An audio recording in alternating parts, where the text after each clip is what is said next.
한 주 동안의 주요 뉴스를 살펴보는 소셜 브리핑, 크리스천을 위한 세상복입니다.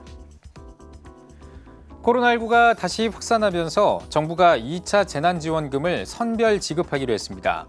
정세균 국무총리를 비롯해 더불어민주당 이낙연 대표와 김태년 원내대표, 김상조 청와대 정책실장 등은 협의를 통해 집합 금지 명령을 받은 12개 업종을 대상으로 맞춤형 집중 지원을 하기로 했다고 밝혔습니다. 이어 4차 추경을 편성해 추석 전에 집행하기로 의견을 모았다고 전했습니다. 서울시가 사회적 거리 두기 2.5단계 조치를 연장하면서 추가적인 조치를 발표했습니다. 서울시는 실내 활동이 제한되면서 시민들이 야외로 몰리는 풍선 효과를 막기 위해 한강공원과 포장마차, 푸드트럭 등도 밤 9시 이후에는 취식을 금지한다고 밝혔습니다. 또 낮 동안 매장 안에서 취식이 가능했던 프랜차이즈 제과, 제빵점 등도 포장과 배달만 허용하기로 했습니다. 서정엽 서울시장 권한대행은 취식 행위가 금지되는 만큼 잔디밭 등에서 음주 취식을 자제하고 일찍 귀가해달라고 전했습니다.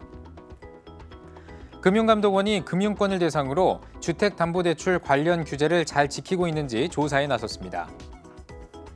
금감원은 은행과 저축은행 등의 금융회사에 이와 관련한 서면 자료를 요청했다며 부동산 대출 규제를 우회하는 개인 사업자나 법인 대출 등이 있는지, 주택 처분 약정 준수 이행 여부를 확인하고 있는지 등을 살필 예정이라고 전했습니다. 금감원은 총부채 원리금 상환 비율을 산출할 때 주택담보대출과 신용대출을 제대로 반영하는지 등을 중점 점검하고 이를 위반하면 대출금 회수와 금융사 제재 등에 나설 예정입니다. 추석이 다가오면서 고가 선물의 대명사인 한우 매출이 강세를 보이고 있습니다. 코로나19 확산 방지를 위해 고향을 방문하지 않는 대신 더 좋은 선물을 하려는 심리 때문이라는 분석이 나오고 있는데요.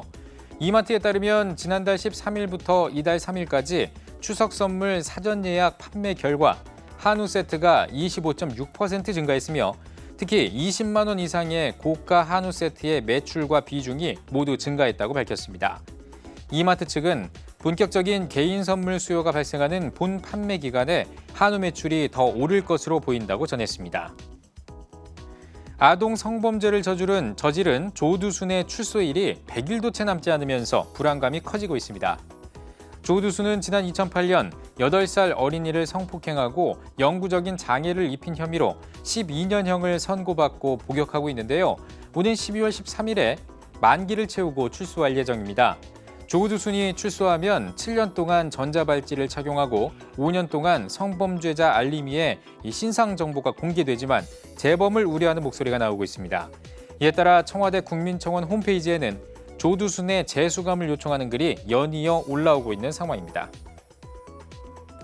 우리나라가 전 세계에서 세 번째로 SNS를 많이 이용하는 것으로 나타났습니다. KT 경제경영연구소와 디지털랩 DMC 미디어가 발표한 자료에 따르면 올해 1분기 우리나라의 SNS 이용률은 세계 평균보다 1.8배 많은 87%를 기록했으며 국가별 순위로는 아랍에미리트와 대만에 이어 3위를 기록한 것으로 나타났습니다. 또 SNS 월평균 이용자를 연령별로 조사한 결과 10대는 페이스북, 20대와 30대는 인스타그램을 선호하며 40대는 밴드, 50대는 카카오 스토리를 가장 많이 사용한 것으로 집계됐습니다. 지금까지 소셜 브리핑 크리스천을 위한 세상복이었습니다.